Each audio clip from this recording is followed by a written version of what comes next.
బాగా బీచ్ నుంచి లైవ్ చేద్దాం అనుకున్నాను ఫ్రెండ్స్ నిన్న నైట్, కానీ కుదరలేదు. అసలు ఎంత వరస్ట్గా ఉందంటే ఫ్రెండ్స్, నెట్టే లేదు ఇక్కడ. అంత దారుణంగా ఉంది. సిటీయే కానీ, పేరుకి పెద్ద సిటీయే కానీ అస్సలే అవ్వట్లేదు. ఏ నెట్వర్క్ అవ్వట్లేదు. మొత్తం చూపిద్దాం అనుకున్నాను మీకు, లైవ్ చేసి బాగా బీచ్ మొత్తం చూపిద్దాం అనుకున్నాను, కుదరలేదు ఆ నెట్వర్క్ ఇష్యూ వల్ల.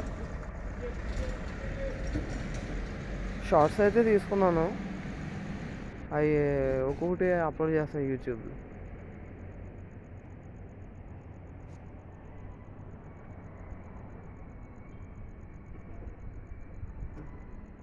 అంటే మీకు లైవ్లో చూపించాలని చాలా ప్లాన్ చేస్తున్నాను ఫ్రెండ్స్. పరిస్థితులు కూడా అనుకూలించాలి కదా. నెట్వర్క్ ఇష్యూ వల్ల ఓన్లీ కాల్స్ ఒకటే వెళ్తున్నాయి, నెట్ మాత్రం అసలు అవ్వట్లే.